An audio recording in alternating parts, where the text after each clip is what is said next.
Hi, it's Jason Gorber from ThatShelf.com, and we're here to talk about Frank Zappa. Big shelf. So we've already done a couple Zappa videos here. We've talked about the documentary. We talked about the soundtrack to the documentary. But this is his latest release that just came out. I thought I would show it off to those of you who might be interested in it. This is Frank Zappa, 1988, The Last U.S. Show. So some background. Anybody who's even tangentially a fan knows that Zappa's live performances were extraordinary. While I was around in 1988, unfortunately never got to see him live. About 3 years after this is when I really, 2 years after this is when I would have first heard Joe's Garage, and it was really when I got to university and I was introduced, sort of my second year of university, 92-ish, I was really introduced to his catalog in a big way. I had somebody that sort of introduced me to a couple of the records. I had sort of been, skimming the surface. And right around 93, 94, 95 is when Rhino, I guess, got the catalog back, or at least got the catalog from Zappa Records, and they were releasing them on CD. And I just went nuts. There's like 90 or so recordings that he did during his lifetime. All of them were released, and it was just a matter of just gorging on this music that was so unique and different. I mean, everything from listening to Hot Racks to Thingfish to Yellow Shark. I mean, just it was truly this musical education, but also this diving into somebody of just such preposterous breadth. Was just incredible. The live stuff, they can't do that on stage anymore. Releases tremendous, pulled from all kinds of different recordings. And those of you who are fans are well aware, but what Zappa would do is basically record everything. And then he would actually take those recordings home and mess with them. And sometimes he would make entire records out of live elements that were done. Or he would do something, it's called Xenochronicity, that he would, let's say, take the bass solo, Patrick O'Hearn bass solo from here, and a Vinnie Colaiuta drum solo from here, and put them on top of each other, different time signatures, different tempos, and somehow it all work out, like these sort of accidental elements. So he saw his live performances as also pieces for him to actually work with.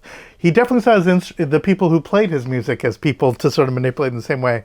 I always wonder, he did all this stuff in Synclavier, but Zappa died just before Pro Tools and that kind of digital audio workstation took off. And it's really amazing to think about what he would do, especially with something like Ableton Live. Just the way that his brain worked compositionally, I think that we either would have gotten some crazy amazing stuff or some incredibly indulgent stuff, or fundamentally, I think both from him. It's like he was around at the perfect time to fall in love with a particular kind of rock and roll. And he died just before this sort of explosion of technology where he was absolutely at the forefront. He was reaching so hard, dealing with multi-$100,000 machines to do stuff that we can do now on our phones. It's interesting how he reflects upon that. So, 1988 tour, very storied tour. There's been a bunch of releases that have come out of here. Some of my favorite, Make a Jazz Noise Here, is a great one. Incredible version of Stairway to Heaven, for example. With the horns doing the horn section doing the Jimmy Page guitar solo. It's amazing. This was right in the core where on live stuff he was definitely doing overtly political stuff. 1988 obviously was an election year. We were dealing with all kinds of things that basically make it of its time and dated, whichever way you want to look at it. But he did a bunch of shows in the States and I guess Canada, and then went to Europe, and it was during the European leg that everything fell apart. He got in a bunch of fights with his musicians and just said, fuck it, and fired them all. And then by 1990, 91, he was dead. So this really was the last of the core members of his touring band, a guy who absolutely made his bones playing theaters and small concert clubs back to the Mother's days, right from the mid-60s right through to the sort of tail end of the 1980s. And this is what we've got here. So yeah, the vote registration is the very first thing. So it sort of shows where his head was at. Another photograph of him smoking, not surprised. But that was this is the, I've just testified to the Senate haircut, the almost adulting Frank Zappa. It is funny to think that I'm around his age I don't smoke. I eat like a pig, but I don't smoke, so maybe that'll allow me to live a little longer. Black Page New Age version. I Ain't Got No Heart, Loving My Life, Anchor Roads, Charlena, Who Needs a Peace Corps, I Left My Heart in San Francisco. So just on record one, you got stuff that's dating back to very, very early, to the mid-70s stuff, and to contemporary things, all here. Dickie's Such an Asshole, Richard Nixon song being still performed in 88. Jesus thinks you're a jerk, all stuff. But by the time you get to the 9-minute and 19-second side 6 Beatles medley, which I've never actually heard this version, you're in for a lot of fun. And Whipping Post, the whole story of them doing Allman Brothers nonsense with whipping floss and all of that stuff. Plus Bolero, the horn version that they do of Bolero is just stunning. I absolutely love it.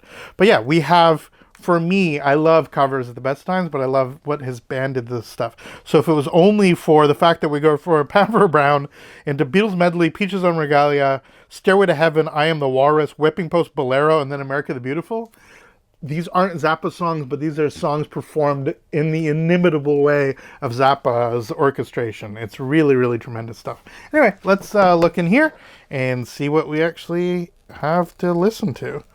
I will do this as carefully as I can. I really need to get a better knife. People can let me know what I should be buying. I don't know why I'm being so careful since I'm about to rip this off anyway. Let's just do it this way. There we go. This is hard to do carefully. There we go. Being careful not to rip the sticker on the front because I'm going to peel it off because that's what I do. So inside your box, ye old box set, we have a picture of Frank. Again, the same smoking one on the back with the credit listing. And a breakdown, a little bit of writing about the tour and all of this being taken care of. And inside poly-lined sleeves, we have the records. So doesn't indicate on the vinyl itself what the track listing is. I'm usually not as much of a fan of that. But I gotta say, I mean, like I opened these a bunch of times, it looks absolutely dead flat. I don't see any issues, but more importantly, it looks spotless. So wherever these were pressed, they did a good job.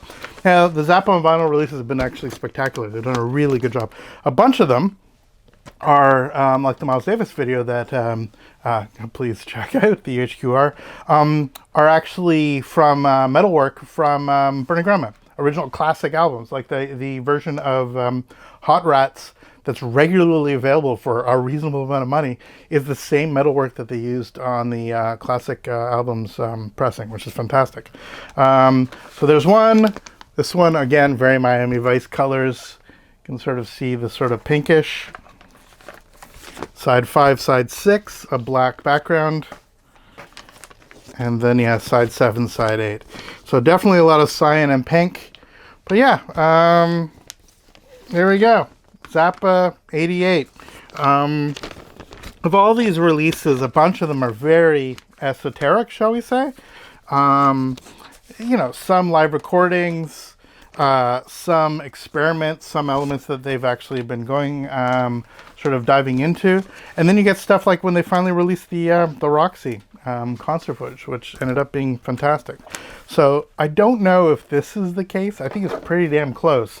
There's been almost as many releases posthumously as there was during his lifetime, which is, incredible. And if you look at the vault that, again, you get to see in Alex Winter's documentary, but you get to see all over the place if you search for it. Joe Travers has the Vaultmeister and so many other people who have tapes, like years and years and years worth of music to actually go through and actually see what they can assemble. So when they do something like this, I'm hoping that this is as special as it looks to be. Frank Zappa, 1988, the last US show, super excited to be listening to it. For thatshelf.com, I'm Jason Gorber. Thanks so much for watching. Please subscribe. Please follow us on social media. Please let us know in the comments what you thought of the video, and we'll see you next time. All the best. Take care.